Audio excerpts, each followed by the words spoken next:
character. He's a special guy. He's a super genius. We have to protect our geniuses. We don't have that many of them.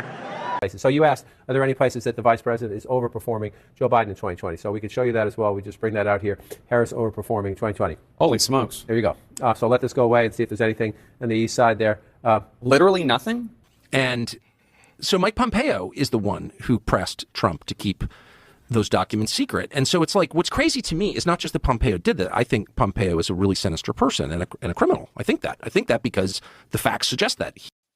What's going on, everybody? Today, I have a great show for you. We're going to talk about Trump's total victory. Senate is now up to 53-47. Trump won a lot of electorates and I think the popular vote as of now. I think that's going to hold, and probably the House. We're going to talk about all that, what it might mean, some local stuff that you may have missed, some great trends. I know there's a lot of people that are negative today, not just liberals, but obviously in the truther community. I get it. Nothing's ever perfect, but I think it's okay to be optimistic, grateful, and appreciative and see the awesome trends in this country because there's so many. And then we have time to be skeptical as well, like looking at his administration and making sure we use our voice and our power to make sure that he doesn't put the snakes and the neocons and the swampers back in his administration. We're going to talk about all that stuff. Look at this clip of Tucker Carlson later of what he said about Mike Pompeo, because a lot of people feel the same. And then we're going to keep it moving. Thank you guys for watching. Here comes Dream Rare Podcast, and we have a special sponsor today, American Hartford Gold. Thank you guys for sponsoring the video, and check out the little ad right at the beginning. Yes, sir. It's the Dream Rare Podcast. Welcome to the show. The way to get the news at the desk or on the road. Let's go.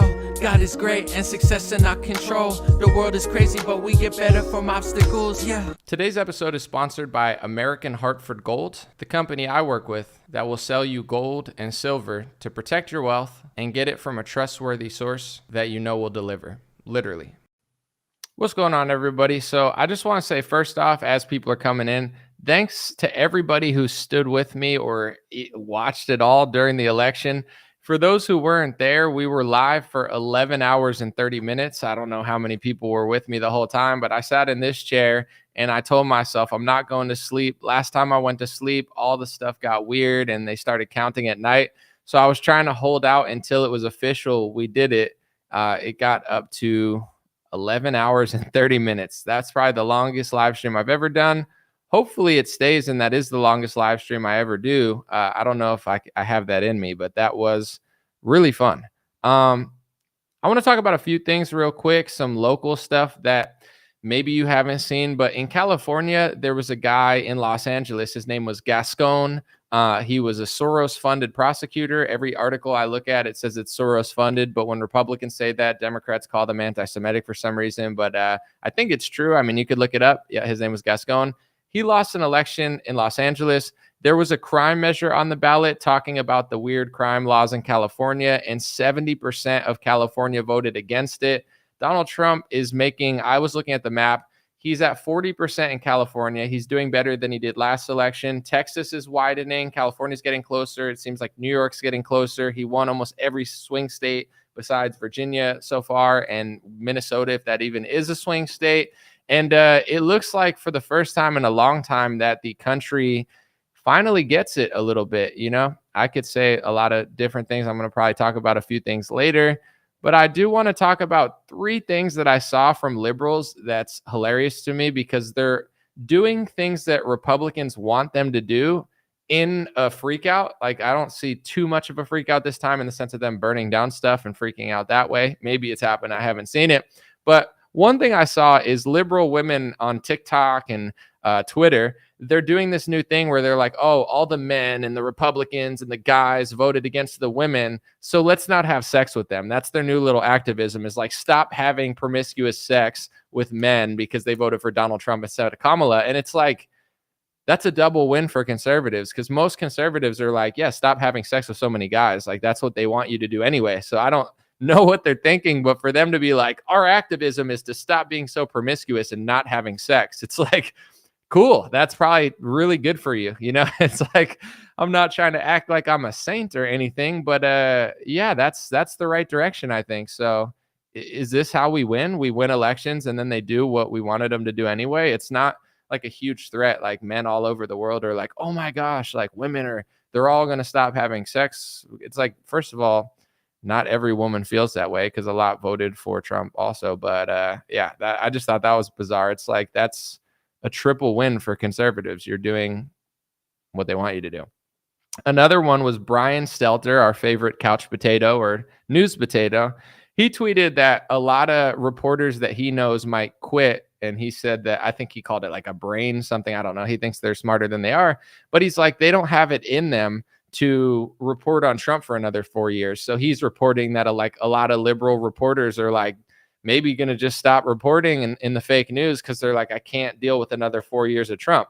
That's awesome. We don't like you anyway. You're not good at your job. You're not honest. And if Trump winning means liberal women do what conservative women try to do, I guess, or Brian Stelter's friends are going to quit the media. It's like, okay, this is all awesome. It's like, you don't have to, if you don't want to, you don't have to make this more exciting for people that are more right wing, but you can if you want. And then the third one is I see people talking about, I'm leaving the country. I'm going back here. I'm going back there. And it's like, they never usually do. But that's also awesome. It's like, okay, you're self-deporting yourself to wherever you want to go or wherever you're from, or another country that you feel is less bigoted than America. So the winning just feels outrageous to me. Like I'm just loving everything I'm seeing. It's just a blast today. And, I think it's okay to be excited. I know there's some people that are trying to dampen the mood. There's a difference between, and I think a lot of people get confused by this, but I want to talk about it for a sec. There's a difference between a good attitude and a bad attitude, but also just being optimistic, being grateful, feeling the mood, seeing everything swinging in the right direction, trends. Because at the end of the day, outside of elections, it's all about how we feel. We get the leaders we deserve, not the leaders we want. So in order to get the country that we want, we have to have enough people operating in the way that we want. You can't get Christian results. I know a lot of Christians want certain bills and laws, and I understand why, but we got those when the country was Christian. If the country is slipping away from those ideals, then you start to get too many people that don't want them. So, part of the way you get what you want is by people waking up and coming to the right side, learning, realizing, and then we have more people on our side. And it seems to be that that's happening. Like I'm looking at all these trends in the States, and it's just like everything's moving in the right direction, even in blue states where people are saying it's not possible for California to get back. Part of me is like, yeah, it's going to be really difficult. And I see the demographics. I think it is a thing. And I do think certain demographics vote certain ways. But if the Democrats keep messing up and having no self-awareness, they can lose more and more groups. And as the Overton window changes, as society and culture changes, now we have social media. People are waking up. The youth started going in Trump's direction, which is massive because they're going to be voting for a long time. So it's like so many good trends are happening. It's okay to be happy. It's okay to be optimistic. It's okay to have fun. Having fun and appreciating the moment is a lot different than being naive and foolish. And there's going to be a time to celebrate, and then there's going to be a time to scrutinize and use your power as an American citizen, not just to vote, but to call out Trump or the people around him if he starts to do swampy, snaky things. Because I believe that we actually can influence his administration. I think he listens. I think he really cares what people think, sometimes to a fault, but also sometimes that's a good thing because he's not like a Kamala Harris where there's no point in even talking to her because you can never get through to her. With Trump, it's a little bit different. So I'm feeling the love. I'm feeling the joy. I love the trends. And outside of just the political trends, I love just the fact that so many things are changing in the right direction. And I know they're going to change over the course of the next couple of years. So, I mean, the optimism is bright.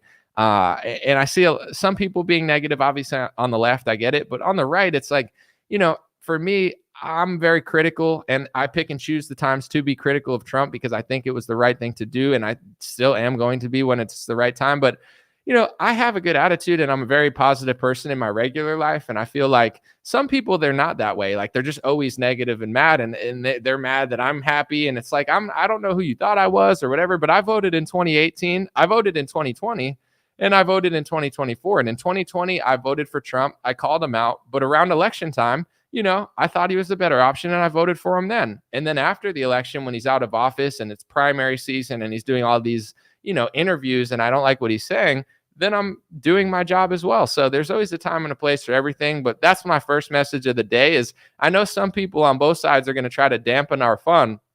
Don't let them.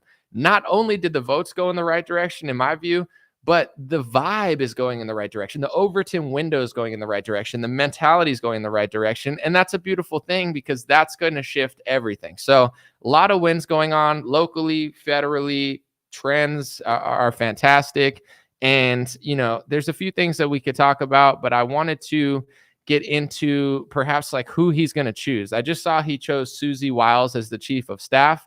I don't know much about her. I've seen just tweets, etc. But if she ran his campaign and his campaign did that well, that's my thinking there is Trump's like, well, she did a great job with my campaign. We absolutely crushed. Let's give her a position, right? With that being said, I'm still looking to see if they win the House. I think that Republicans are set to win the House. Like I said, they got 53 to 47 in the Senate. No excuses this time. And I do not to, because I've been very, very, very critical of Trump, and I don't apologize for it or regret it for a second, because I just feel like I'm being honest. If you look at his last administration, the first 2 years they were trying to frame him of Russia collusion, right? Not to make excuses for everything he did, because he still made mistakes, but he's getting into office. He's never been in politics. He's the president now. He's surrounded by a bunch of these people, and it looks like they're trying to just screw him over. So not to make excuses, but 2 years of Russia collusion, him probably trying to play it safe. Then COVID, which I'm not making excuses for him, but no president would. That's just a nightmare scenario, no matter who's in office, no matter what they do. It really just takes your energy and time away from whatever you're trying to do with foreign policy and tariffs. And now your whole world is this thing that they're making. And now they want the vaccine. Once again, not making excuses, but 3 out of his 4 years were completely bombarded. There's no excuses. This is where I'm getting to. This time, he's got the House. He's got the Senate. He was there for 4 years. He's not new. He knows who's who. We know who's who. This is the time. I feel great about it because I'm not a pessimistic person, but I'm also not naive. So, all those excuses are out of the way. He should absolutely do a great job. And if he doesn't, and if he hires bad people, it's up to us to really call it out and push him in the right direction. Because at the end of the day, this is the time. No excuses. You're surrounded by great people. And I want to talk to you guys for a second about who I think he should put in positions, and also people that I think he shouldn't put in positions that other people want him to put in. Because there is a little bit of that, people pushing up people that I'm not so sure about. Let me know in the comments what you think. But first, I just wanted to play this real quick, guys. American Hartford Gold was cool enough to work with me, and I'm very picky with my sponsors. I barely do it. American Hartford Gold, it's a trusted place to get gold and silver, and gold and silver are what they advertise. Everybody knows about it. It's a way to protect your wealth, and, I'm all about gold and silver. What's there not to like? So that's what this is. Just check this out, and then we'll get right back to the show. Appreciate you guys. All right, my friends, if you've ever wanted to buy gold and silver and didn't know how and didn't know who to trust, check out American Hartford Gold. American Hartford Gold has an A+ rating with the Better Business Bureau, has 5-star customer satisfaction rating on multiple review platforms like Trustpilot and Google. Free shipping, fair prices. In this country of money printing and unpredictable inflation, everybody knows gold and silver are two of the best bets and something that people have been going to since the beginning of time. Protect your wealth with precious metals. Call American Hartford Gold today and get up to $15,000 of free silver with your first order. Talk to their trusted team. They're the real deal. Lots of people use them. Call 844-399-2448 or text DREAM to 65532 or click the link in the description. I feel great about this partnership because it's exactly what it says it is, gold and silver. They do it in multiple different ways, accommodating, friendly, easy to work with. American Hartford Gold. Call the number, text the number, or check out the link I provide. Appreciate y'all. Go get yourself some gold and silver and protect your wealth. Faith in the comments says she uses American Hartford Gold. I appreciate it. Real quick, Deb from Sac said, "You're not making excuses. These are the facts." Thank you, Deb. I appreciate the super chat. And real quick, before I play this clip, I just wanted to let you guys know that, I'm very picky with my sponsors. They're a very trusted source. They're easy to use, American Hartford Gold. Check the link in the description or those numbers that I talked about. I've always thought about getting gold and silver, and it's hard to really figure out how sometimes. I guess you could just Google and just guess, but these guys are super trusted. They've done billions of dollars worth of business. They're backed by everything, and it's a super easy, trustworthy way to get exactly what they said they're going to give you. So go to American Hartford Gold, use the links. I appreciate you guys. Anybody that supports me and uses those sponsors, it helps me out a lot too, because then they'll want to work with me again, so appreciate you guys. We did it last year and it went well, so thank you. Back to the show. All right, I'm going to play this clip of Tucker Carlson talking about Mike Pompeo, and then we'll explain why I don't want him in the administration, but most people here get it. And so Mike Pompeo is the one who pressed Trump to keep those documents secret. And so it's like, what's crazy to me is not just that Pompeo did that. I think Pompeo is a really sinister person and a criminal. I think that because Mike Pompeo was plotting to murder Julian Assange, who's never even been charged with a crime in the United States, as CIA director. That's illegal. You're not allowed. Federal employees are not allowed to just kill people they don't like. Okay, but he somehow intimidated Trump into not releasing this. Well, okay, that's all bad, right? I think it's criminal behavior. What's crazy is how Mike Pompeo is treated. He's treated as like a Republican poobah in good standing. So let's just count the things real quick. And I heard people talking about Thomas Massey for the agriculture department. That's being reported by Joel Saladin. And from what I've heard, I'm not really familiar with that guy. He's awesome. I mean, from the looks of it, dude, Trump, people can hate all they want, but it looks like Trump really has some good people around him when it comes to the food and drug stuff. I'm pumped about it. I'm not naive, but I think he's going to do a good job.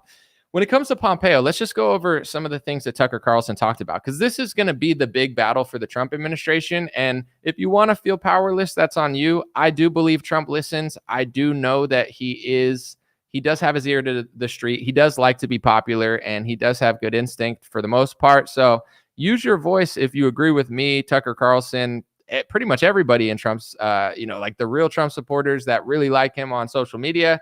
Mike Pompeo, according to Tucker Carlson and Yahoo News, tried to kill Julian Assange. Whatever you think about Julian Assange, not only should he not be killed, he is now free from jail because he actually didn't even commit a crime. He did what other journalists do, which is, reports on stuff. He wasn't the one who hacked American government or something. He got the information, and New York Times, Washington Post, and a lot of mainstream media have done the same type of journalism that he's done. And then they say, well, we didn't take it. We just released it. Well, that's what he did. So in general, Mike Pompeo tried to do that, right? Tucker Carlson also said that it was Mike Pompeo who blocked Trump and scared Trump from releasing the JFK files. And then also Tucker has another story about him. With that being said, I'm looking on Twitter and I'm just naming people that I'm seeing because these are people that in many ways support Trump. Jack Posobiec, I'm not sure what his role is. I know he's close to Charlie Kirk and stuff, and he's pretty big in the Republican Party to some extent. He doesn't like Mike Pompeo. Tucker Carlson doesn't like Mike Pompeo. Elon Musk tweeted about not liking Mike Pompeo. Ron Paul tweeted about not liking Pompeo. I feel the same way as they do about Mike Pompeo.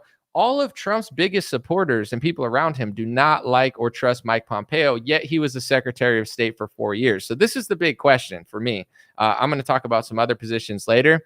Is he going to pick Mike Pompeo for Secretary of State? Because if you guys watched his rally from a couple of days ago, the one right before the election, I believe Mike Pompeo was speaking there. And Trump on Joe Rogan's podcast said he did a good job. He's friends. And people are probably wondering why. Here's my unfiltered reasoning for why I think Trump likes and may pick Mike Pompeo, even though his base doesn't like it. But we have to be really vocal about it and just shame Trump and make him feel bad about it, or else he might do it. Maybe he'll listen to us, who knows? But I do think we have some sort of sway. He likes Mike Pompeo because I think Mike Pompeo was loyal to him to some extent.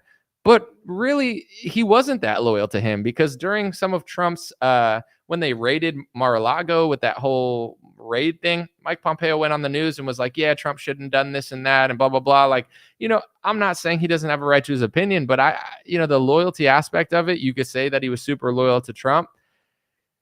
There were a lot of people that were way more loyal to Trump. So I don't think he's as loyal as Trump really thinks he is. And, my best guess is why Pompeo had that position or has it now is Israel. I mean, I think Pompeo's good for Israel. I think Mike Pompeo serves Israel to some extent. I think he serves America too, but it's hard to tell which one he cares about more sometimes. And I think that is well beloved by a lot of people around Trump. I have no idea what Miriam Adelson wants Trump to do. I mean, I do have an idea, but I don't know like which people she likes in his administration or not. But the truth is, whether people want to admit it or report it or not, this doesn't go reported for obvious reasons because like people don't want to say this, but she gave Trump $100 million.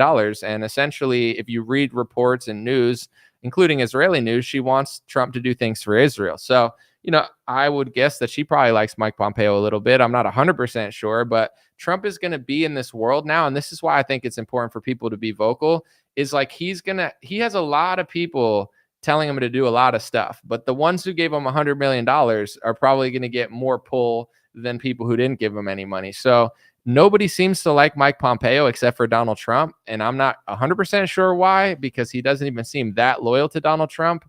But, that to me is the big situation. Is he going to put him at Secretary of State? And another thing is too, Trump, he did a good job with foreign policy. You might not like it all, but Mike Pompeo was there for a long time. I think first it was that Rex Tillerson guy, and then he switched Pompeo from CIA to Secretary of State. But, Trump might be looking at it like, I did a good job the first time. Mike Pompeo listened to me for the most part, and we had a good track record. So why not let him get the position again? I'm guessing that's what Trump's thinking to some extent. But Tucker Carlson is a pretty honorable guy. You might not. I know there's going to be people crying in the comments like, oh, I hate Tucker. He's whatever. Okay, sure, whatever. But, Tucker, he does not like Mike Pompeo. He says he got called by Mike Pompeo's lawyer. Like, everybody prominent around Trump that's well loved. Like, there's a lot of prominent people behind the scenes near Trump that you don't even know about that have more pull than me and Tucker Carlson. But we have that. So, and Tucker's way more popular than me. I'm not trying to compare myself. There is a such thing as social revenue, and Trump does like the attention, and he does want powerful people like Elon Musk, Dana White, Joe Rogan to like him. So it's going to be a battle, in my opinion, of the donors versus the people who have made Trump really popular to the public, the people with, including Elon Musk, who's super rich as well. Like, he doesn't even like Mike Pompeo. So hopefully Ron Paul has a little bit more of a say, maybe not exactly completely on this topic, but I really don't want him to pick Mike Pompeo. And, as I did the last couple of years, I'm going to use my megaphone, however big or small, to try to speak the truth. If he's hawking vaccines, saying it's the greatest human achievement, I'm going to call it out just like I did. I don't apologize for that. And I don't apologize for voting Donald Trump. I see it as a multi-tiered strategy. Vote for the better option, and then, try to guide them in the right direction. That's my view. And same with clearly tens of millions of people who voted as well. And I'm glad they did. In a local election near me, it's down to like 1,300 votes. Voting does matter to me. I don't believe this non-consenting principle that everybody's trying to bully me with and be dickheads over it. Like, oh, if you don't vote, you bash the system. Bro, if you convinced every libertarian, every liberty-based person, every anarchist, and every Republican not to vote, the system wouldn't break because you didn't vote. Democrats would just get into every lever of power, every federal judge. Eventually, they'd have every Supreme Court. We'd lose the First Amendment completely, and then this country would suck. So it's like, I don't believe at all that even makes any sense. I think it's a midwit, very childish mentality, similar to like an armchair communist who goes to Harvard. But if people want to think that, it's fine. I don't apologize for voting. And it doesn't make me a sellout. I'm just going to do what I've been doing the last 3 years, which is vote when I want to vote and call out the nonsense. With that being said, here's because I saw, somebody tweet like, who do you not want? And then I just decided to not listen to their question and tell them who I did want. But FDA, that's an easy one. Food and Drug Administration, it should be RFK Jr. Some people said, hey, what do you think about RFK to Attorney General? It's not a good job for RFK. RFK, although I like him, he's not like a law and order type guy. Doesn't he live in Los Angeles? Like that, look at that city. I'm not saying it's his fault, but it's like, we know he's got different, he goes left, he goes right. He's honorable and he's an honest guy, but it's like, why would he be Attorney General? Like, I don't want him in charge of the whole law. I'm not saying he's not strong enough, but I'd rather somebody more conservative for that position. It's not his wheelhouse. Let's be honest, folks. What is RFK the best at? He's cool at a lot of things, but what's he best at? His foreign policy is great in some cases. In some cases, it's egregious. I think he's lying, and I think he knows he's lying, which is odd. But in general, he's great at the Food and Drug Administration, pesticides, Monsanto, glyphosate, vaccines, fluoride, getting the chemicals out of the food. This is what he's the best at. So why not give him that position? That's the perfect position for him. HHS, I would be fine with. CDC, I don't think makes as much sense as FDA. Food and drugs, that's it. That's where he should go.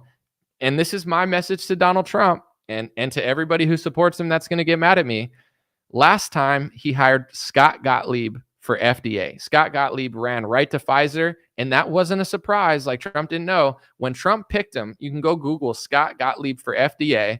I think it was the Washington Post or one of those mainstream media sources. They published an article and it said, Big Pharma breathes a sigh of relief, because they knew as soon as Trump picked him, he sold out our health agencies to the swamp. He did that last time, whether people want to admit it or not. And I don't want to get into it because I'm super pumped that Trump won, but I don't think he succeeded last time. Like, I don't think his administration was a success. I think he failed, and he's been blessed with another term, and I hope he crushes, and I think he will. But it's like, you can't give the FDA to a pharmacy lobbyist or a pharmacy board member. He gave HHS to Alex Azar, who is a pharma executive. So when everybody says during COVID, I'm not trying to be too critical now because it's maybe not the time, but it's like, oh, he got tricked, this and that. No, he hired the swamp, and it's his own fault. And then he got the results of what happens when you put those people in those positions. So, we can't have a pharmacy executive or a lobbyist at HHS and FDA. Give one of those positions to RFK Jr. Me personally, I'm not going to be satisfied if he says, here, let's give the pharmacy lobby the HHS and FDA, but then we'll put RFK Jr. on a board. Well, then he'll have no power like Scott Atlas and all the other great people that never could do anything. So he did a lot for you. RFK helped you win the election. He dropped out. He endorsed you. He got a lot of people on the fence to vote for you. Give RFK the FDA or the HHS. It's the perfect position for him, please. People are talking about Thomas Massie as the Department of Agriculture. That would be a dream. Thomas Massie's the man. Some people are saying that, would it be bad to lose him in the House for that position? I could see that for sure, because at the end of the day, he is the best House member, and in my opinion, the best member of government. He's the most honorable person there. But if he could get a really huge position to change the farmlands in America and really do what's best for farmers and average people in agriculture, I'm all for it. I saw that someone, Saladin, said that. Right now it's just rumors. I don't think Thomas Massie's confirmed, but he says he's open to it. Thomas Massie's a team player. Any position that he can get is good with me. Thomas Massie, if I had it my way, it's not going to work, but we'll take baby steps there. I would put Thomas Massie as the head of the House. If he can't be the head of the House, we need to give Thomas Massie as much power as we possibly can. In the Senate, Rand Paul, in my opinion, is the best senator. I would love if he ran the Senate. He won't. It's going to be some neocon or some idiot because they have this weird process there. But give Rand Paul as much power as possible. When it comes to some of the other people around Trump that he owes favors to, one of them is Tulsi Gabbard. And I know a lot of people might not trust Tulsi for various reasons, but one thing that she did do is she was really sounding the truth alarm about Syria and Trump's policy during 2017. And a lot of the media, most of the Democratic Party, they were saying, oh, Trump's working with Bashar al-Assad and the terrorists. And people might not remember this, but I do, because I talked about it and reported on it in 2017. She actually flew to Syria, started meeting, pretty ballsy move. Started meeting with the kids, meeting with Bashar al-Assad, which is wild. And, the media was just so mad. But she said, Trump's doing a good job. He cut the CIA funding because the CIA was funding rebel groups who ended up just really being terrorists. And she had Trump's back then. So what position would I give Tulsi Gabbard? Here's the thing. People talk about her at the WEF. Trump spoke there as well. I think the World Economic Forum is real, but it's not like if you go to the conference one time, that means that you're working with them. I think people kind of misconstrue that. It's not like a good sign for your career, and it's not going to make people trust you, but I don't think it's like this thing that makes her completely unqualified for anything. Like, every politician and person would go there all the time, but it's not like if you go there, you have to play ball or do it. It's a conference. But I'm not saying it's good, and I'm not saying to trust Klaus Schwab, but some people will write her off forever because of that. I wouldn't do that. She was also the vice chair of the DNC. Some people will understandably write her off for that. She was the next in line to Donna Brazile when Donna Brazile was the lady, or Debbie Wasserman Schultz. I can't remember which demon creature was the head of the DNC, but she was like right there. So here's the thing. Should we give Tulsi a massive position? It's not up to me, but if it were up to me, I personally, I love Tulsi Gabbard. I think she's amazing. I trust her somewhat. I think she's an honorable lady. I wouldn't give her like the head of an entire department. I would put her on a foreign council advisory panel. I wouldn't put her at the head of Secretary of State, but I would give her one of those top positions where she gets to advise and talk to whoever is the Secretary of State and she could chirp in Trump's ear and tell her what she thinks, because I think she does deserve a position, but she's one of these people that I don't know that you'd want to give her everything. Like, people are saying RFK for attorney general. He's too Democrat to be attorney general. Put a Republican, put a conservative as the top cop, not RFK. Put him at the FDA. Tulsi, she's cool, but I wouldn't give her like the keys to the castle. Give her a high level position, but not the highest. Foreign policy is where Tulsi's the best at. She's a talented lady. She could be good at everything, but that's where she's shown consistency since she was a Democrat. Put her there. Other people around Trump that I think he's going to give a position to, Elon Musk. I think that they've been floating the idea of Department of Government Efficiency, which spells Doge, which is Elon's favorite coin, Dogecoin. It's like a crypto coin with the dog face on it. It's hilarious that they made an acronym that's DOGE. I think that's so funny. With that being said, he's talking about working with Ron Paul. Like, that's a dream of me and anybody else that's been involved in politics or thought about politics for a while. Nobody sensible dislikes Ron Paul. I know Ben Shapiro was calling Ron Paul an anti-Semite and a Jew hater. Like, if you go back and look at Ben Shapiro's tweets when Ron Paul was running, he was like freaking out on Twitter saying he hated people of Ben's ethnicity, when literally all Ron Paul was saying was like, yo, end the war and stop foreign aid. And Ben hears that as like anti-Semitism, of course. But anyway, besides him, I think everybody else likes Ron Paul. Every libertarian, freedom fighter, truther. Now I actually have to apologize. Some of these truthers are now calling Ron Paul a sellout because he's talking to Trump and Elon Musk. So I guess there's some people that think he's a sellout, but to every sensible person, Ron Paul's the man. He's one of the most honorable people in our government's modern history.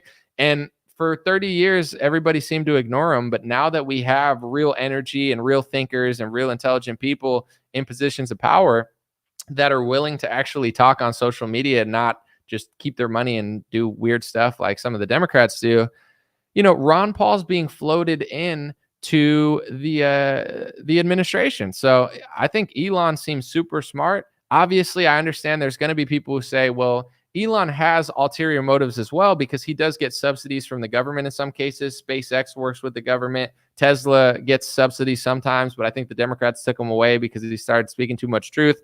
So I could see that. Honestly, like, I understand that in a perfect world, probably somebody else besides Elon Musk would be better for that position because he does have ulterior motives, but we don't work in a perfect world. Elon seems very transparent, very high IQ. He's talking to Ron Paul. I say give him that position and let's see what he can do. I mean, it can't possibly be worse than what the Democrats are doing. And he's way more transparent about it. Like, he's tweeting what he's doing and talking about Ron Paul, and they're going to meet and have an interview soon. This is great. This is not pessimistic. Oh, it's like, this is awesome. This is like, it really does feel Renaissance to me. It's like America's been declining for so long. Why not turn it around? Why do we have to assume the worst? It doesn't mean if something weird happens that we have to go along with it, but it's like, I feel the vibe shift, folks, and it seems real to me. So I love that. That's a good position for Elon. I saw some people too saying that Ron Paul shouldn't, he shouldn't talk about JD Vance and Vivek Ramaswamy. And it's like, Ron Paul's 89 years old. If he wants to compliment Vivek Ramaswamy and JD Vance and Donald Trump and Elon Musk because they're bringing his ideas to the table, that doesn't make Ron Paul a sellout. He's 89 and he's happy that people are bringing his ideas to the table. I would do the same thing because it's like, he's not competing with them. He's not trying to take their job or anything. He just wants somebody to listen to him and implement his libertarian, liberty-based ideas. I love Ron Paul. You lay off Ron Paul. We're here on this show. We're the Ron Paul protectors. We're the Thomas Massey protectors. Lay off these guys. Like, you guys, like, these are two people that, if everybody in government were like them, this country would be a lot different. They're not sold out to foreign countries. They're like the only one. They're not, taking massive amounts of money to, lie to you. Leave them alone. With that being said, Vivek Ramaswamy is another one of these people who Trump is probably going to give a position to. I've spoken about Vivek, and I'm going to be as friendly and graceful as I can be because I do want to start with a compliment. I always try to balance it out. He's very high IQ. He's a good speaker. He's, he's very witty. He has a very eloquent way of explaining things. And I do think he is one of the smartest people in the Republican movement right now. That's why he's risen to such ranks, because he has used his spotlight to elevate himself. And I think it's all well-deserved. But here's the thing with Vivek. I do think he deserves a role, but like people are talking about DHS, vice president, like they're dude, let this guy prove himself first in a smaller position because I don't trust it. I've talked about it a lot, but if you trace everybody, like Tulsi Gabbard was a Democrat. Doesn't mean you have to trust her, but she has a track record of being in politics, serving, speaking the truth about the Syria war, dropping out of the Democratic Party when they got too insane. Like she's done something in politics. She has a career. Tucker Carlson, he's been a news host for 20 years. He was on Fox News being the best news host during the Trump administration. Now he's got one of the realest podcasts, and he's got a lot of social clout and a track record of being in the news for a while. You look at RFK Jr. RFK Jr. has a history, decades of lawsuits, raising awareness to vaccines. Like the guy's put his money where his mouth is, and he's been doing it for 20 years. Who's Vivek Ramaswamy? He's a hedge fund guy who turned into a pharmaceutical billionaire that nobody knew before he ran as a Republican. And I'm not saying he doesn't deserve a position, but in my view, it's up to Trump. But it's like he made $1 billion in the pharmaceutical space, but nobody knows anything about his product or that company. It's not like well known where everybody like it's all really weird and it's all really sketchy. And I'm not saying he's a bad person for it, but it didn't sit right with me that I was one of the only people who gave him a decent interview and kind of pushed back on it to get some things. Nobody in Republican media even seemed remotely interested in any of that stuff, where it's like, I think Tulsi, Tucker, RFK, all these people, Elon Musk, I mean, you can see what he's done in his companies. Like this guy just used the Republican Party primary to elevate himself as a politician, and he did a great job. But I just felt very underwhelmed by conservative and Republican media. Not to stop Vivek Ramaswamy or anything, but just to ask journalistic questions, because Elon's past checks out. SpaceX, Tesla, PayPal at one point. Like he's got real companies, real businesses that we know where this pharmaceutical thing that was massive stock at $180 and it crashed into the ground. Now he's got $1 billion, and now he's running for a Republican. And he wrote a book about Trump saying Trump was a sore loser in 2020, just like Stacey Abrams. And then 8 months later, he's ultra MAGA on the campaign trail. None of this ever added up to me. And it's not to block him. It's just like, why did nobody ask questions? Why was everyone so quick to give him a seat at the table and act like he's a top 5 person? I'm not really sure, but for me, I would love to see him in the House. I mean, he didn't run for the House or some smaller position. People were talking about like Department of Homeland Security and stuff. It's like he was a hedge fund guy turned pharmaceutical CEO of a product that nobody even knows because the stock crashed into the ground, got $1 billion, wrote a book about Donald Trump being a sore loser, and then used the Republican Party platform during the primary to smartly elevate himself as a top Republican thinker by just regurgitating what everybody else was saying in a smarter ChatGPT way. Give him a position, but don't give him the Department of Homeland Security. Give some guy who's worked at the border for 10 years, or maybe Chad Wolf or somebody that's already proved they could do it. Like, to me, that's my opinion. He'll probably get a big position, but give him something so we could see who he is. Don't hand the guy the keys to the castle of like an entire agency. That to me is just crazy. But, obviously he's well-spoken. He's very articulate and he says all the right things. So he's built a massive, massive fan base for himself. I just think just like RFK, FDA, don't give him any other position. Tulsi Gabbard, she's amazing, right? She's awesome, but she did serve in the DNC like 5 years ago. So let's just give her a foreign advisory position. Vivek, brilliant speaker, brilliant mind. Nobody did any journalism on the guy, and nothing really checks out to me. But it's like, yeah, maybe he had an awakening and this and that. Sure, awesome, that's great. He's going to be here for a long time. He's smart enough. He's got the passion. He's got the work ethic. He's going to be in our party for hopefully the rest of his life. And I hope he does great things. And I think he will. But let's start him with something that isn't an entire agency. Let's give him like a really great position so he can prove what he's got and then rise the ranks. That's just my opinion. Anybody else around Trump that you guys are thinking, like Lindsey Graham? Trump had him at a few rallies. I don't want to see Lindsey Graham anywhere. I don't even really want to see Lindsey Graham in the Senate. Why can't we get a better senator than him? That's the next play, by the way, guys, is to get better people into power, in my opinion. I'll read some of the comments before I move to my next point, but anybody else you guys are thinking about? Obviously, Nikki Haley. I don't want to see her. Marco Rubio. I don't want to see him in the administration. Someone said Vivek press secretary.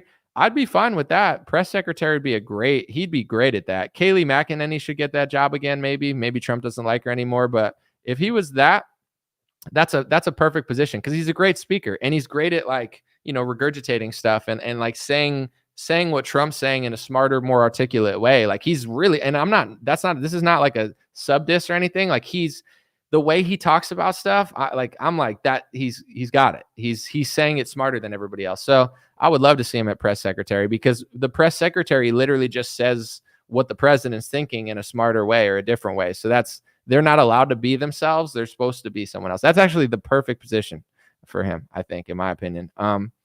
Someone said no to all dual nationals. Yeah, I agree. I saw somebody tweet that today, and anybody that has like any dual citizen should not serve in a major position. But obviously, that's hate speech to say that. But yeah, of course, that's what they do in Israel. If you're Israeli Russian, you can't serve until you get rid of your Russian passport. If you're Israeli American, you have to give up your American passport. Why in this country is it considered hate speech and anti-Semitism to say that no dual citizen should be serving in our government? I guess it's just not equal. But it's not just that. Even like what's his name? Dr. Oz had like a dual citizenship to Turkey.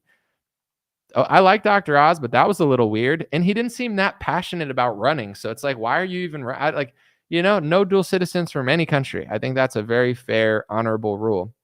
Someone said Candace Owens as the Emperor of Australia. Yeah, that's funny. No John Bolton. Yeah, that's obvious. Any more before I move on? I got a few more. Is there any other people that you're thinking about? I wanted to say this about JD Vance too. We'll see what he does. And I know he's been a politician, so there's some things that people don't like about him. Dude, JD Vance was the perfect vice president choice. And my prediction for 2028, I know it's way too far. JD Vance is going to be the front runner over Ron DeSantis. And I know some Ron DeSantis people are going to be upset by that. This is just a prediction, so it's not the word of God or anything. My reasoning is because there is good things that DeSantis has done. He's run Florida great. Like he's done a great job for them on most topics. There's a few that annoy me, but he's doing good. It's the personality. JD Vance can sit with Theo Vaughn and be like normal. I don't know why, but Ron DeSantis doesn't like to do like podcasts and interviews. And when he does, he does sound cool to me sometimes, but sometimes he just sounds too stiff and like drony. So I don't think he's going to be able to compete with JD Vance. Like I think JD Vance's smoothness when he talks, he sounds like a normal person. He even sounds more normal than Trump. Like he's just kicking it with Theo Vaughn, making funny jokes, like being a normal guy. DeSantis doesn't have that switch. Like that hurt him in the primary as well as other things. It's like he does say real stuff sometimes, and I like listening to him, but other times he just sounds too like stiff and robotic, like a politician, and I don't think it's gonna do well for him. Someone said, Anomaly, comment on my take on Elon being a Trojan horse to bring in the surveillance state. It's possible, but here's what I have to say to that, because I saw this guy on Twitter, Liberty Dan, who I've seen him tweeting to me for a long time, so I appreciate him being there, and he's always seems pretty cool on Twitter. But he was talking about like they're going to try to send illegals back with surveillance, and then they're going to have a digital ID, and then they're going to use it against us.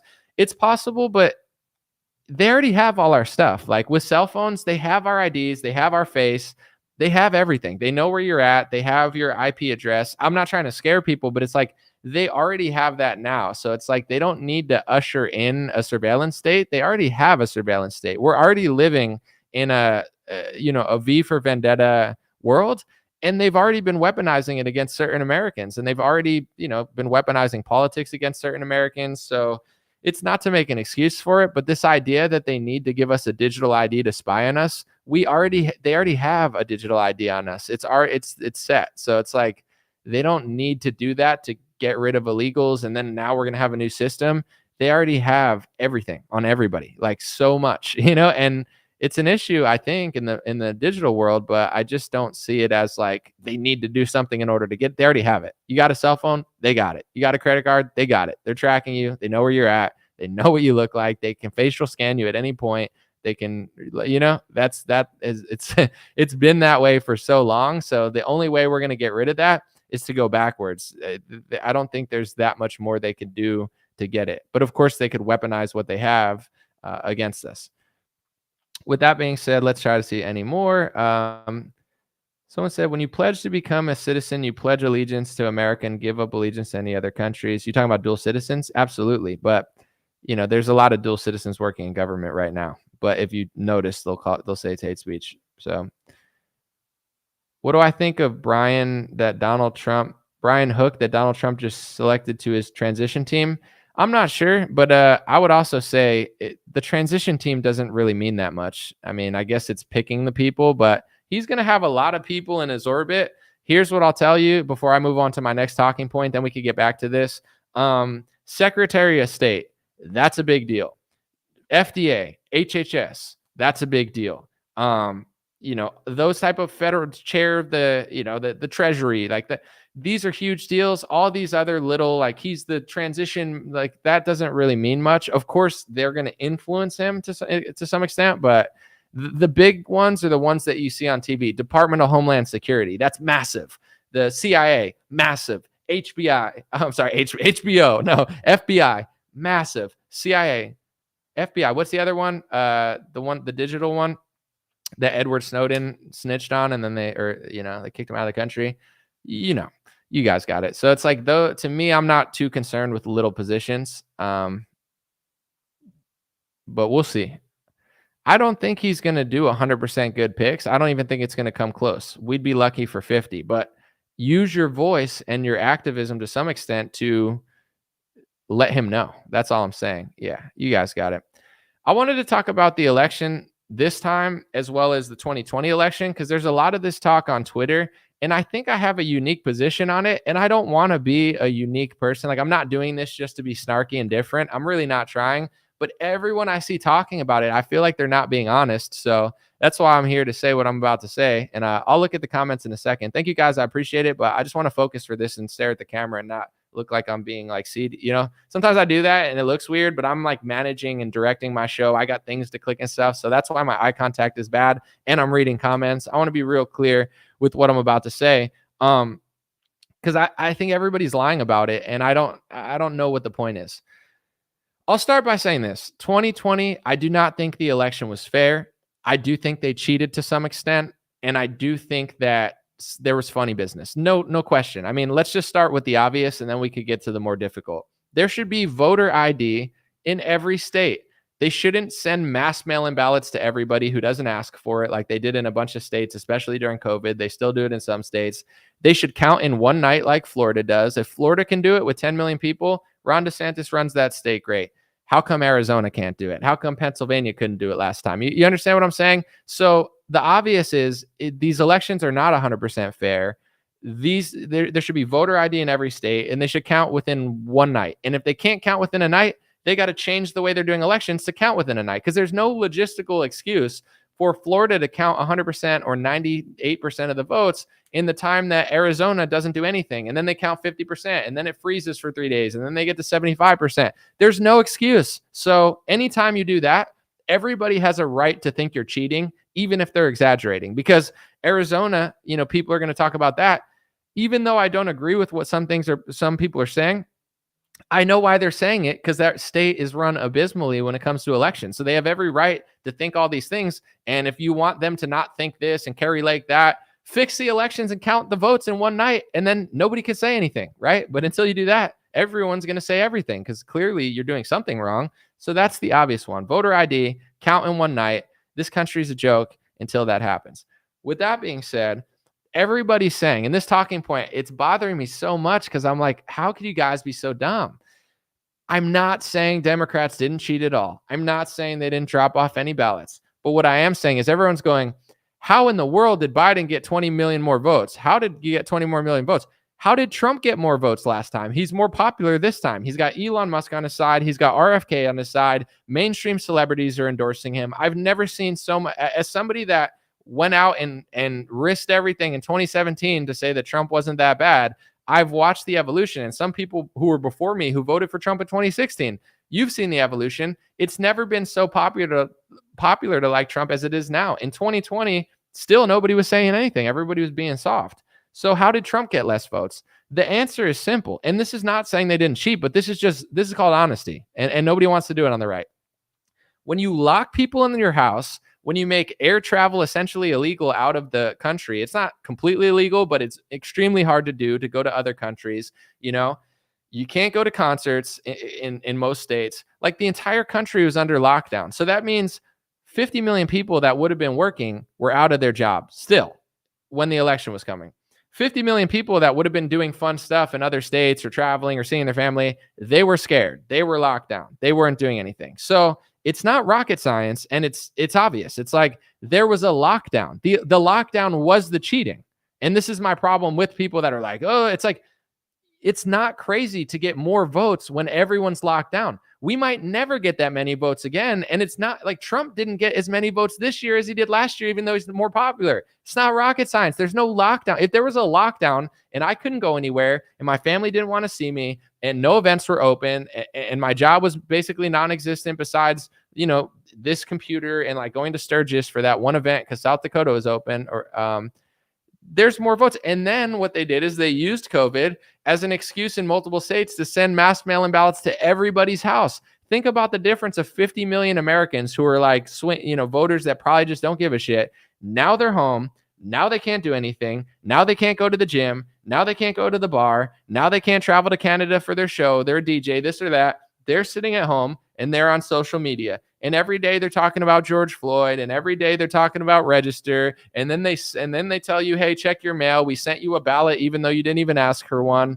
Of course, the votes are going to be more. That's obvious. So how in the world the votes are more? Because the lockdown.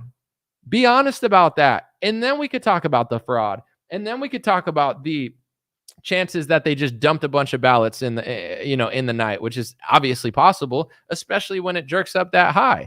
And then we could also be honest with ourselves and say Trump ran a way better campaign this time. His campaign last time was boring and sucked. This time he's going on podcasts. This time he's listening to his son. This time he's listening to Dana White and getting plugged with streamers. Why do you think his vote among the youth came up so high? Because he started accessing the youth. Before, you had to be a boomer on Fox News or someone like myself who just sees through the propaganda lies, and I don't listen to mainstream people anyway. But if you listen to mainstream people in 2020, you don't like Donald Trump. If you're 18 years old, it's not cool to like Donald Trump.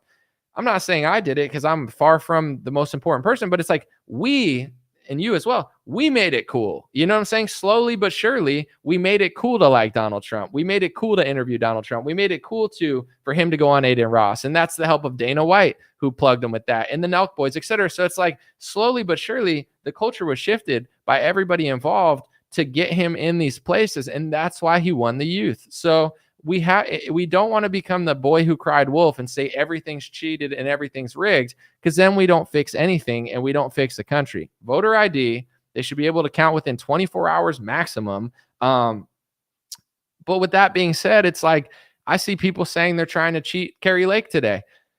I'm not saying it's out of the options because Arizona's a mess, but it's like, look at the ballots. The same ballots that had Trump and Carrie Lake, she's losing astronomically. Too big to rig. Trump won too big to rig. Carrie Lake is not winning too big to rig because she's not as popular as Trump. Mike Lindell type people like her. Trump sycophants like her. Average people that don't like Trump that much don't like her that much. You can't run somebody like that as the governor or the senator because that's for the whole state. Carrie Lake could win like Marjorie Taylor Greene could win in a House seat in a Republican area. I like Marjorie Taylor Greene. But if you ran Marjorie Taylor Greene as the governor, she would lose like Stacey Abrams lost. If you run Marjorie Taylor Greene as a senator, she would lose as well. She would lose Georgia for Republicans because Marjorie Taylor Greene, although I like her, has the type of personality that works well with the Republicans, but it's very dissatisfying to moderates and people like that. It's the same with Carrie Lake. You give her to your Trump friend, you're her biggest fan. You show her to an independent, they're like, she's annoying, So I'm not trying to be mean or rude, but it's like, learn your lesson, Arizona. Don't run her again for senator or governor. Let her run for a House seat if she wants power, or just put her on Fox News because the same ballots have Trump on it. Why is Trump up so much and she's down? She's not as popular. A lot of people came out to vote for Trump. They like him. They like his personality. They like what he stands for. They like RFK Jr. They like people around him. They're not that big of a fan of hers. But of course, Republicans like her. I would vote for her. But we can't just say everything's cheating. If they cheated her, why didn't they cheat Trump? If it was the machines last time, why is it not the machines this time? I understand machine voting is sketchy because I don't trust machines, but it's like, I don't think people realize how they're cheating and how they cheated. I think everybody just wants to say everything all the time and never take accountability. The lockdown is how they took the 2020 election. Trump allowed them to do it. He printed the money. He gave them the opening runway and didn't run a good campaign. Does that mean they didn't cheat at all? I don't think so. I think it was really close. And personally, I do think they dumped some ballots in there because the way the voting was added up and the timing of it just didn't make sense to anybody that's honest. I don't think they didn't cheat. So I'm not saying they didn't at all. But it wasn't too big to rig. It was close everywhere because the COVID situation, everybody's scared, everybody's confused. They put Biden in, they're psyoping everybody with everything. George Floyd, this or that. Everybody's at home. Everybody's got mass mail-in ballots. No, nobody can go anywhere. It makes sense that they got that many votes. Not saying they didn't cheat, but let's be honest. Let's not act like how in the world did so many more people vote in that? Like lockdown. It's the same reason everybody used the computer more. Why did I make more money and get more views and do all this stuff in 2020? I'm not saying it's not possible. Again, I could switch my business model and whatever. I'm just not that concerned about it because it's not my number one goal when I do this. But with that being said, like why were my numbers sky high in 2020 and 2021 and then they dipped off a little bit in 2022? Yeah, I could cry censorship because they did delete my TikTok. I could say I'm being shadow banned all the time, even though I'm only being shadow banned sometimes, like all these other influencers do. They always lie to you for attention. Oh, I'm being shadow banned because one thing gives me more views than another. I'll post something on Instagram, you don't get unanimous views across everything. Just like if you tweet 10 times, every tweet's not going to do well. It's not just shadow banning. It's just how the internet works. It's like putting out an entire album and being like, every one of my songs wasn't a number one hit. Duh, dummy. Cause that's the hit song. And that's the song that only your fans like. And that's the shitty song. And that's the song that's only going to be good in 3 years in the club. Like every song doesn't do the same on an album. Every tweet doesn't do the same. It's not a uniform, like I deserve as many views as Rumble as I get on Facebook and YouTube because that's how I want it. That's not shadow banning. That's called the boy who cried wolf. That's called lying. And the reason, among other things, that I got more views in 2020 and 2021 to some extent was because of the lockdown. 100 million people had nowhere to go and just sat on their computers. Now people have jobs. Now people are on vacation. In 2020, virtually nobody was vacationing for almost a year, like concerts as a musician, they didn't open up until like 3 years later besides Sturgis. Like that's so let's just be honest. It's like, yes, I got censored in 2020. Yes, I get shadow banned sometimes, but also the lockdown elevated my views. The lockdown made a fortune for a lot of different industries. I bet you that Uber Eats was making a lot more money than, they ever have during lockdowns. And, some of that's carried over now because people just naturally got lazier after they got psychologically abused. But it's like, in order to fix it, we can't just call everything all the time. And I just felt like now that Trump won so big in this election, everyone's like pointing to that one, saying like, this is proof.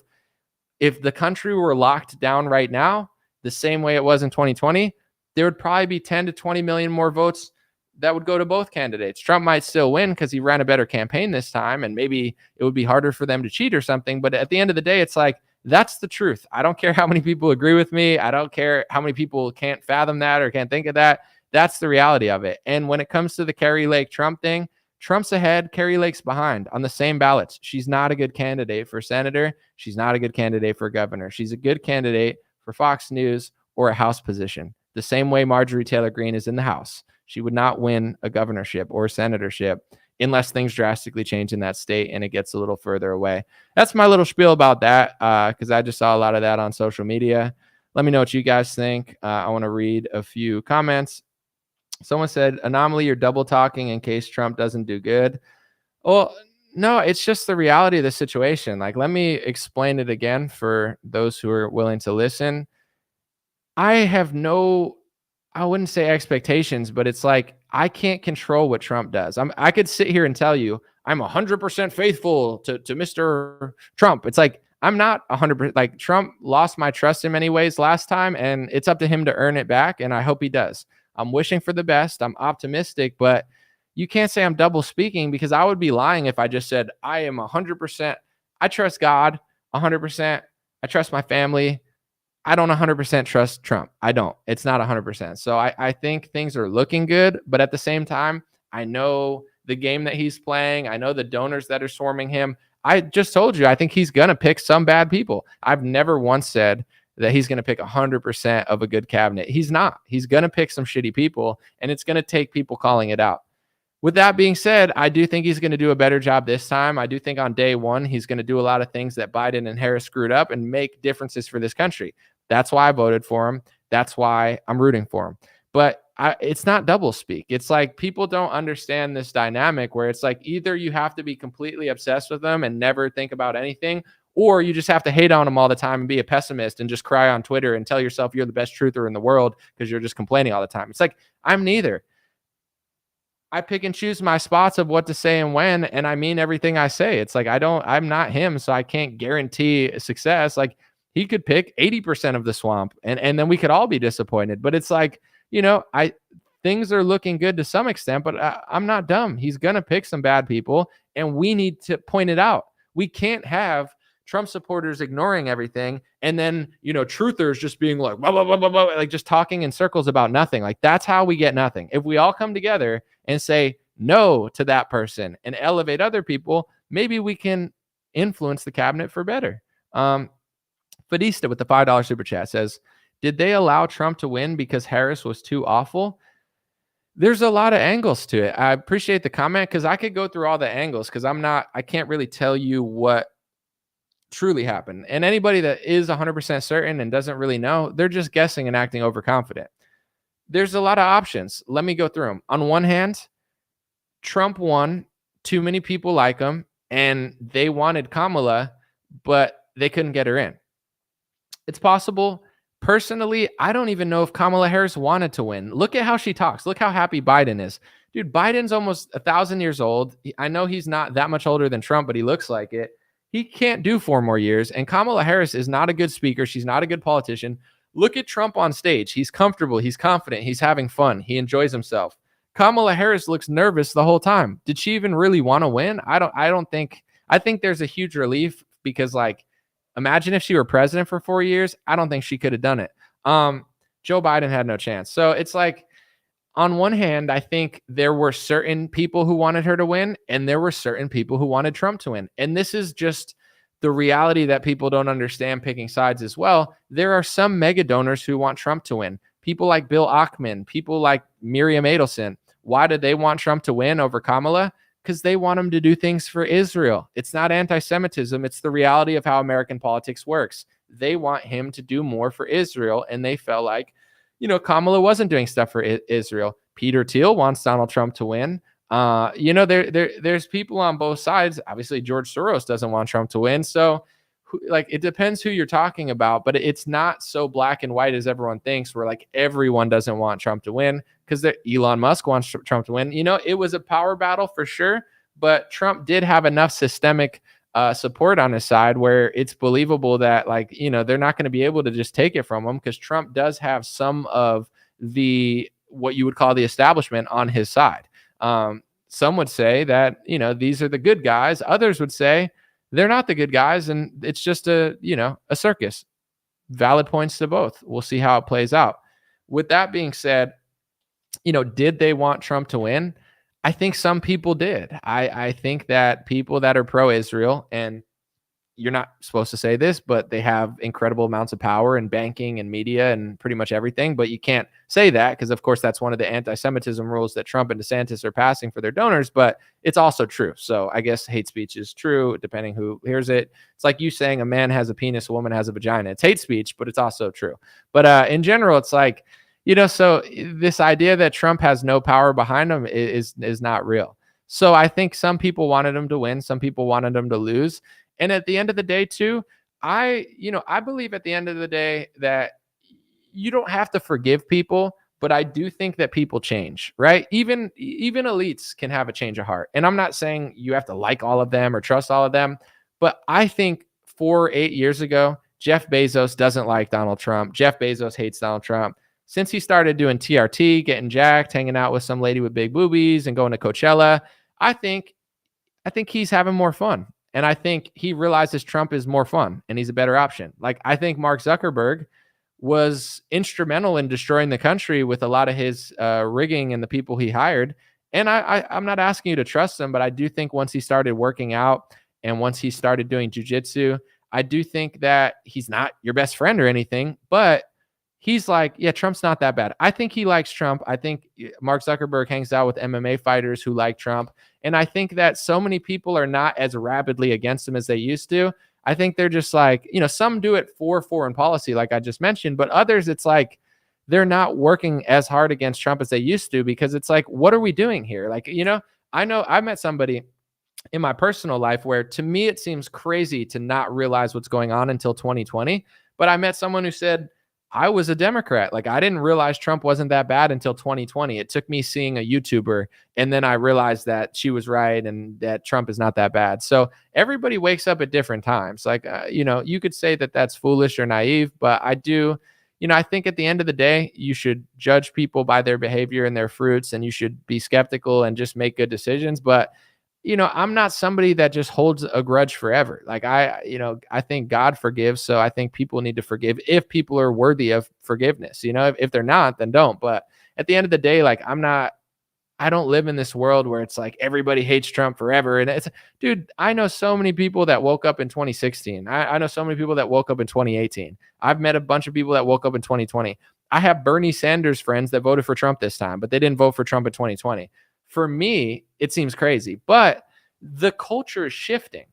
This is why it's so important to stick true to who you are and balance the idea of liking someone more than someone else, but at the same time, not compromising and pushing the Overton window in the right direction. Because once the Overton window moves, then other people start to move. It's like the vaccine mandate. Look how many people bowed down because they were nervous because everyone else was doing it. There's probably 100 million people who would never got vaccinated if they weren't told to and forced to. Even if there was no mandates, they probably never would. They did it just to fit in. There's levels to, there's this old saying, I forget what it is, but they say that it's not 50-50. Nothing's 50-50. There's 10% on one side, there's 10% on the other side, and the 80% just moves with them. And I think there's a lot of truth to that, because the average person's just blowing in the wind. So we've been blowing the wind back in the right direction. Truthers, conservatives, libertarians, honest people, like, name a group, whatever, health people, people that are into fitness, gym bros, women who are into spirituality and understand how to be healthy. Like, we've all been playing our part in different categories to blow the winds of the Overton window in the right direction. And this is the issue with being so pessimistic and black-pilled, where it's like, I've always been critical, but even when people used to call me black-pilled, I used to say, I'm not black-pilled. Life is good. God is great. My happiness does not go through how much I believe in Trump or the Republican Party. Like, I've never been a black pill person. I've always been excited. I've always loved life, and I'm always optimistic. Just at times, there's certain people I don't trust at all, and that doesn't mean I hate the world. But there are some people out there that they are black pilled and pessimistic, where they just can't take a good sign. What are we doing this for? Are we doing this to be miserable forever, thinking that we can never win? It's so dumb. And then the people that are like, I'm not consenting to the U.S. government. Do you pay property taxes? You are. Do you pay income taxes? You are. Do you pay sales taxes? You are. Do you have a Social Security? You are. If you don't want to consent to America and the government of America 100%, and you're such a purist that you don't vote and you want to yell at everybody to don't vote, move out of America. The easiest way to 100% not consent to anything America does is to leave the country. And then you could go say that in Mexico or some other country and tell everybody what an anarchist you are. Cool. I'm not against it, but it's like, you're not 100% not consenting to the U.S. government. You're just doing slightly less than me in your own head. So it's like, you want to get to zero and be a purist, go somewhere else. And then we have no jurisdiction over you. But in general, it's like, like some people, it's like they just want to be perpetually mad and angry, and they can't ever take good news, where it's like, it's always bad. Because I'm one of the most skeptical people out there. I don't trust, like, even Elon Musk. I don't fully trust him. I don't fully trust Trump. I don't fully trust Tulsi Gabbard. But I could compliment them and see roles that they'd be good in without giving them my blind allegiance. But there's some people out there that they just never can be happy or take any sort of win. And the truth is, outside of politicians that you don't need to trust, we've shifted the Overton window in the right direction. And it's moving in the right direction, and it's moved in the right direction. And because we've made it cool to do these things, now people are doing them. So it's like, I do think that people wake up, and also not just wake up, that people will come out when it's popular. In 2017 or 2018, and I'm not acting like I'm not that big of a rapper. As far as like, I'm not Kanye West, I'm not Jay-Z. So when I came out and supported Trump as a hip hop artist, I was well known on the YouTube underground. I had millions of views. Like I wasn't the biggest nobody by any means, but I'm not Kanye West or Jay-Z. So when I came out and supported Trump in 2017 and said he's not that bad, I think he's doing a good job. I did journalism. People knew who I was. Some people got mad, but and then Kanye West came out in like 2018 or 2019 and said something. Bryson Gray came out in 2018, whatever. Like people started coming out and supporting Trump, but not that many people. Like when Kanye wore a MAGA hat, that was like the liberals hated Kanye West just for the being conservative and saying that conservatives were right. Now look at it, guys. Everybody's doing it. Like literally, like Waka Flocka Flame, Le'Veon Bell, like all these people. I mean, he's an NFL player, and I'm not mad at it. I love that they like Trump, but it's like there were very few athletes, very few entertainers, very few rappers and musicians who would say that they like Trump in 2017. Me, I've never cared. I've never given a shit. Like I'm not going to like sit there and wait till society tells me what to think. I'm not that guy. A lot of people are that person, and we can't necessarily get mad at them, but we've shifted the Overton window on so many topics that now the floodgates are opening. So, is it hard for Trump to win an election? It's not as hard for him to win this year as it is in 2020 or 2018 because so many people don't hate him. There's so many more people that like him. There's powerful people that like him. There's rich people that like him. And the other people that are working against him, they don't care that much anymore. The only people who care are like psycho liberal women. They're like, now we're not going to have promiscuous sex with Billy at the club and use birth control. That's what we asked you to do 3 years ago. Like, wow, all we have to do is win an election and you stop banging like random ugly dudes at a bar that you don't want kids with. Okay. Wow. Oh, no, Brian Stelter says, I don't know if I could take 4 more years of Trump. Why? I'm energetic and excited about the next 5 years. Why can't you take it? Because you suck. Because you guys are lying all the time and it's probably stressful. That's why you look like a potato. Okay, that's awesome. If someone says, I don't even want to live in the country. I'm going back to Europe. I'm going back to Africa. I'm moving to Switzerland. I'm going to Mexico. I'm going to South America. You're deporting yourself? Awesome. That's great. That's really fun. Because if you love America, that's cool. You could be critical of America, but if you hate Donald Trump so much that you're leaving, okay, that's fine. So at the end of the day, it's like, it's just all W's. I don't know what to say. Like, yeah, Trump's going to pick some swampers and we got to talk about it, but the Overton window is moving in the right direction. And there's not that many liberals that hate Donald Trump so much. And I'll drop some other gems because I'm on a roll now, but not to pat myself on the back, but you already know. I'm just kidding. But I'm feeling it. Sometimes you have the energy to really go. Other times I'm exhausted. But, people like CNN and MSNBC, I believe in the corporate, like behind the scenes, they've run themselves into a corner. CNN, they're trying to rebrand themselves. They don't want to be this like fake news thing. Like why would you want to be fake news? Everybody thinks you're fake. They want to rebrand as moderate and they're trying, but they can't because they screwed up so bad. So now who watches CNN? Nobody smart watches CNN. Nobody, nobody like not crazy to watch. Like CNN sucks so bad. So their viewership, they've lost a lot of viewers. They only get viewed by like the craziest boomers that are liberal or the craziest liberals that hate Trump. So the second that they try to be moderate and they try to report the truth, their own audience eats them. They cannibalize themselves and they say, oh my gosh, you're Russian. Oh my gosh, you sold out to Rupert Murdoch, and they freak out. So CNN, they almost have to keep shitting on Trump because they can't be themselves or they're not even real anyway. But you get what I'm saying? Like they're screwed. If they try to rebrand as moderate, the extremists go crazy on them. So they can't. They want to, but they can't. That's their own fault for not only losing the trust of normal people, but radicalizing people to such an extreme amount that trying to de-radicalize them pisses off the monsters you created. MSNBC, they seem even more psychotic than CNN, and I'm not sure that they even want to stop, but probably the same story to them. So this is the situation we have going on. Is there's a huge audience for podcasts. There's a huge audience for people that aren't crazy, and the crazies are getting smaller and smaller and smaller. Like people look at the voting patterns, guys. Like this is exciting. I don't care what people say. I don't cool, bro. You could talk to somebody else who's being miserable with you. This is great. All these trends are awesome.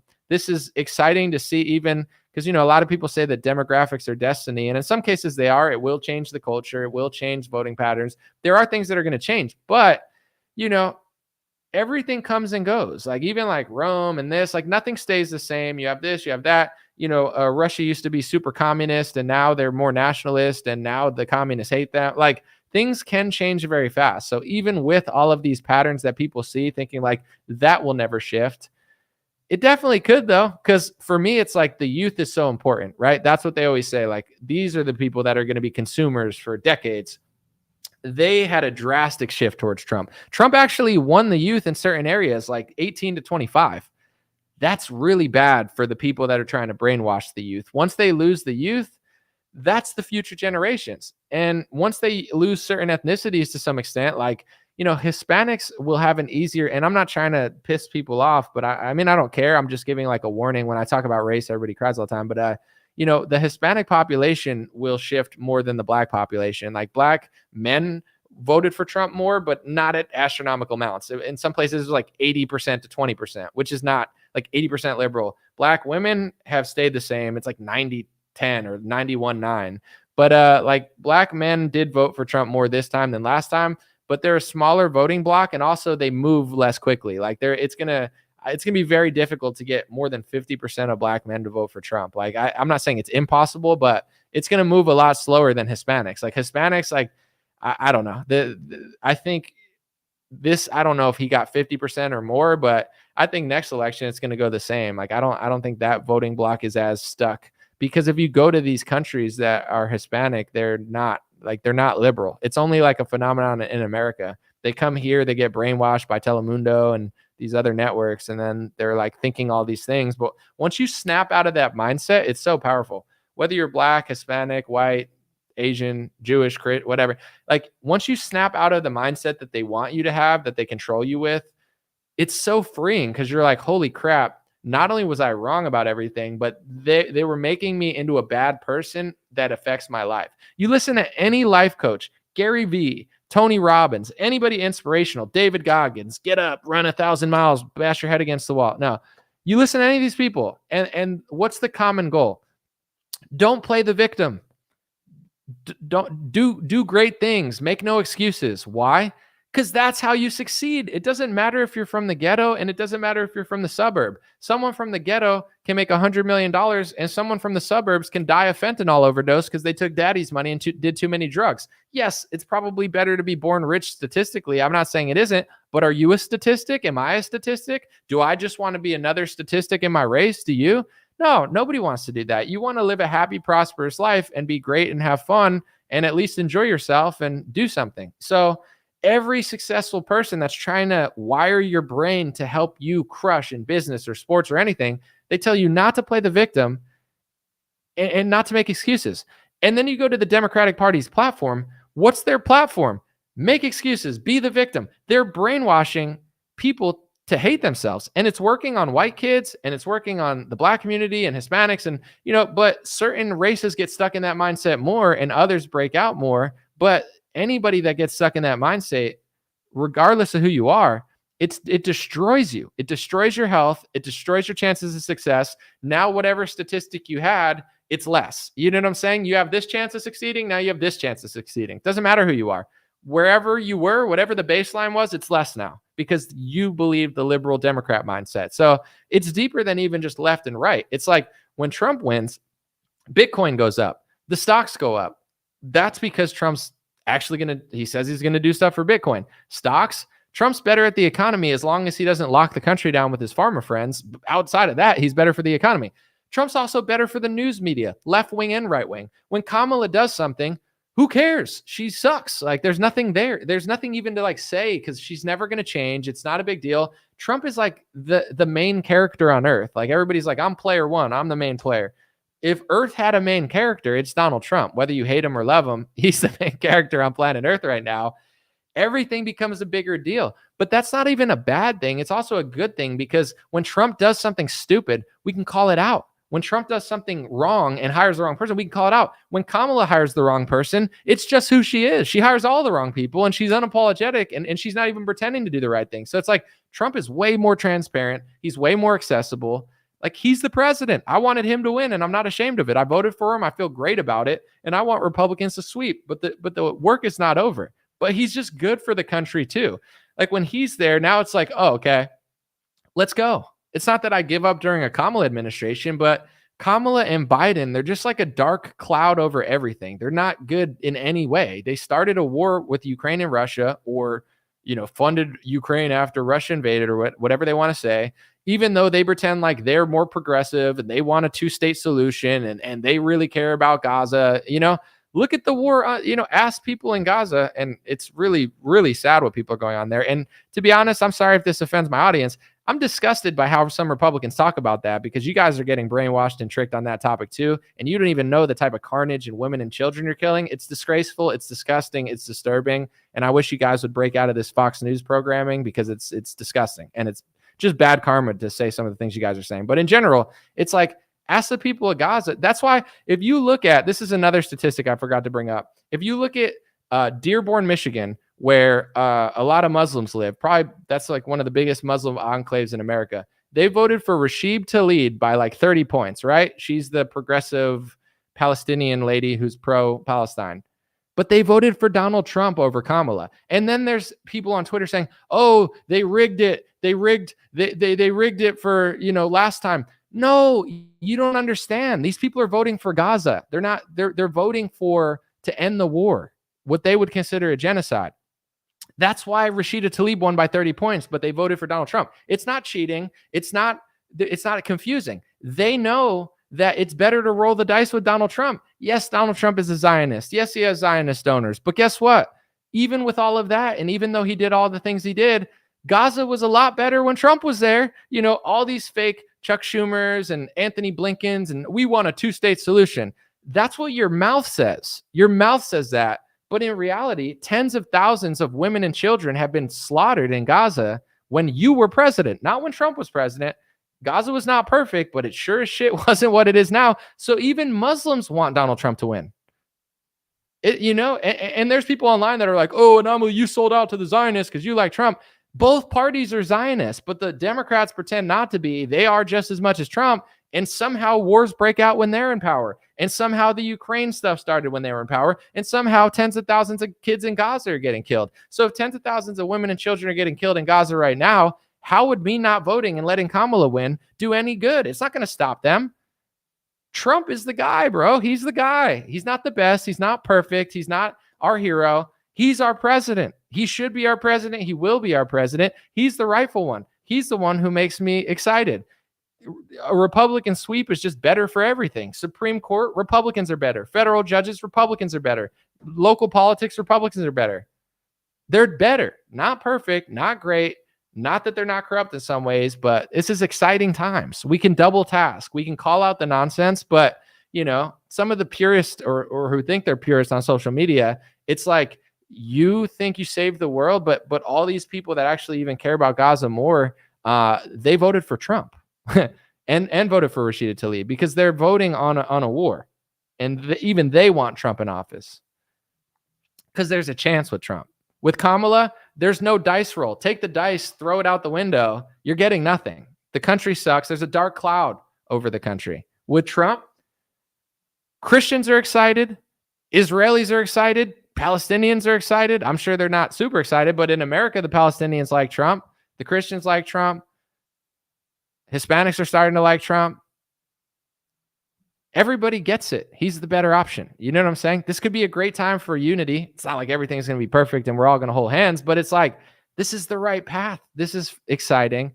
Now our job has begun, folks. And I'm going to end the live stream here because I don't want to go too long, but I wanted to say this. Celebrate, enjoy. Don't let anybody make you feel down. Don't let the low energy crabs and the fake purists make you feel bad about being excited. There's a lot to be excited about. A lot of good trends locally, a lot of good trends nationally. The adults in the room won the House, or they're going to win the House, hopefully. I'll check in a second. But the adults in the room won the Senate, and the adults in the room won the presidency. The youth is waking up. California is going back in the right direction. Texas is getting further Republican. Every state is. Florida is crushing it. This is all, it used to be a swing state. And here's what I want to say too. Call out DeSantis when he does fake stuff, just like I do. But dude, give the guy some credit. I know Trump supporters are mad at DeSantis for running against him. That was a swing state. What DeSantis did in that state with his leadership, he did a few suspect things, but he's a great governor overall. He's done a few really weird things. But besides that, it's like a swing state going 10, 15% Republican, that's hard to do. And he did it. So with your help and with people moving there, running away from all the policies of California, but it's exciting stuff. Be excited, be happy, be grateful. But the real work starts now. Pay attention. Trump loves you. Flattery. He loves attention. He loves love. You know what I'm saying? He's a very people person. He likes people to like him, right? Let him know when he hires Mike Pompeo, if he hires Mike Pompeo. Let him know when he hires somebody that you think is a swamper. He'll possibly listen. 100% no. But he does have his ears to the street. He does listen to Tucker Carlson. He does listen to people on Twitter that have dinner with him. And a lot of us, I don't have dinner with him, but you get what I'm saying? Like a lot of people in this field, we're trying to push them in the right direction. So let's do it. We can combine our optimism and gratefulness and happiness with what's going on with, just paying attention and being aware of what's at stake now. And there's something called, I want to end on this note, there's something called an inauguration dinner. Every time a president wins, all the corporations swarm them, okay? They did it last time. Trump took $1 million from Pfizer. He took $1 million from Bank of America. It's their sneaky way of being like, oh, we didn't give you money before you won. Swarm. Now we give you money. Now we get our pharmacy lobbyist. And Trump's probably going to do it again because he actually, people don't want to hear this, but he took more money than Obama did from the corporations. And that's why he hired a lot of the shitty people. So the game has been won, but it's not over for Trump supporters. People gave him hundreds of millions of dollars. They want something in return. He's about to probably take $100 million from corporations again. They want something in return. You deserve something, especially after what he did last time, especially after failing, especially after lockdowns and vaccines. You deserve what you want. Don't let these lobbyists, don't let these corporations swarm in and push Trump in the wrong direction. Make sure you get what you want and make sure he does the right thing, because sometimes money talks and sometimes popular people talk. Like if I wanted to say, hey, Trump, go listen to Ron Paul. He doesn't care about me. I'm not that important, obviously, in the grand scheme of things when it comes to like people he cares about. He doesn't care about me. He might not even know who I am. I would think he'd probably see my face at this point, but who knows? He cares about Tucker Carlson. He cares what Dana White thinks. He cares what Elon Musk thinks. So if Elon Musk puts Ron Paul there, Trump's going to listen. And here's the thing with Twitter. We're all around Elon Musk. Elon doesn't follow me, but he follows like 20 of my friends or 20 people I know.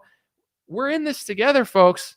Like, elevate the right candidates, call out the bad ones, and these things are starting to happen. So the bad people, the swamp, the snakes, the sneaks, they're all coming out of the woodworks now and being like, Donald Trump, I gave you money. Give me my war. Give me my war. Give me Mike Pompeo. And it's, no, I'm just kidding. But is that hate speech? No, that's just funny. But in general, it's like, and then the corporations are going to come. Pfizer's going to come and be like, hey, Trump, remember that $1 million we gave you last time? We'll give you another $1 million if you put in our. They're going to do that for sure. Don't close your eyes. I mean, go to sleep at night and stuff. But I'm just saying, like, pay attention and let's use our leverage to get the right people in. We've never had a time like this. And once again, there's no excuses this time. We're not doing Russia collusion again. We're certainly not doing COVID lockdowns again. No more excuses. No more it's my first time. No more it was Paul Ryan or this person or that person. We just won the House, hopefully. We just won the Senate, definitely. And we just won the presidency, definitely. And all the trends are going in the right direction. And I know I said it's the last thing, but I'm famous for this. I keep saying that, and then I just keep going. If he does a great job for America, not a foreign country, for America, that's who he's supposed to serve. He could help other countries too, but at the end of the day, he's the American president, not the president of other countries. If he does a great job for America, we can win the next 10 elections. Democrats are oblivious. Like, the things they're saying are so stupid. I'm just thinking in my head, keep saying them, because you guys are like so far detached from it. They're like, how could Hispanics vote for Trump when he's going to deport them? Not every Hispanic is illegal. Some are, but probably at least 90 to 95% of Hispanics in America are not illegal. I don't care that they say that because it doesn't offend me because it's funny to me, but it's like they're so stupid that Democrats think every Mexican and Hispanic in America is an illegal immigrant and Trump's going to deport them all. They're idiots. Keep talking. You're an idiot. They think Trump's going to hurt women. He's going to help women in ways that they don't even understand with crime if he does what he's supposed to do and the border security. but they think he's going to take all of their rights. Roe versus Wade gave the power back to the states. It's like that now. Roe versus Wade happened under Kamala. He's not changing anything in that department. He already said that. He's not going to change anything there. Like, what freedom are you losing? And now they're like, I'm not going to fuck the ugly guy, at the West Hollywood bar now. I'm not going to have sex with the ugly guy when I'm drunk and need to, do my birth control. It's like, awesome. That's a smarter strategy. You shouldn't be banging all these ugly guys anyway. But I'm just joking around. It's like they're all like, we're going to, their rhetoric is so dumb. And what he's doing is so much better. If he actually does the right thing, we can win the next 10, 15 election. All the trends are going in our direction. Do the right thing. Make America great again. Make America healthy again. Democrats have learned nothing. No self-accountability. No self-awareness. Their rhetoric is legitimately idiotic. Any Democrat with an ounce of self-awareness, like even Cenk Uygur, even though he's full of crap, he's telling the truth sometimes. He knows they're screwed. He's better off trying to be like a Piers Morgan or something. That's how he can make money in 5 years. Because on his path now, he's running out of room because he realizes how fake and stupid his party is. It's like they keep doing what they're doing and making no changes. They're going to lose every election for the next 5 years. They're spiraling in a really weird place, and they have no plans of getting better. So Trump, do the right thing, crush, and we can win for a long time. But if you hire snakes and sneaks and swamp people, then you're going to trip over your own feet again, and Democrats can win. That's my God bless you. God bless your family. God bless America. God bless the world. Appreciate you guys. And I just wanted to let you know, check the link in the bio. Like I said, this podcast was sponsored by American Hartford Gold. If you've ever wanted gold or silver, check out that link. It's straightforward. They've done billions of dollars of gold and silver sales. They're trustworthy. They'll ship it to your door, free shipping, all easy stuff.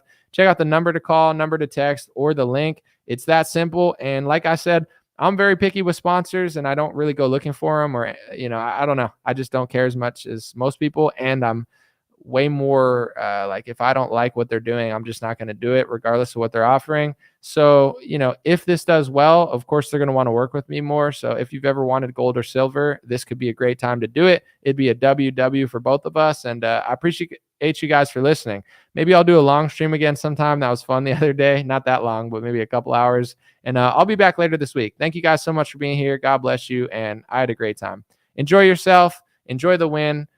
Pay attention to his administration. He's going to hire some swampers, and it's up to the people to point it out and try to get to the people around him to stop hiring people that hate America. We need America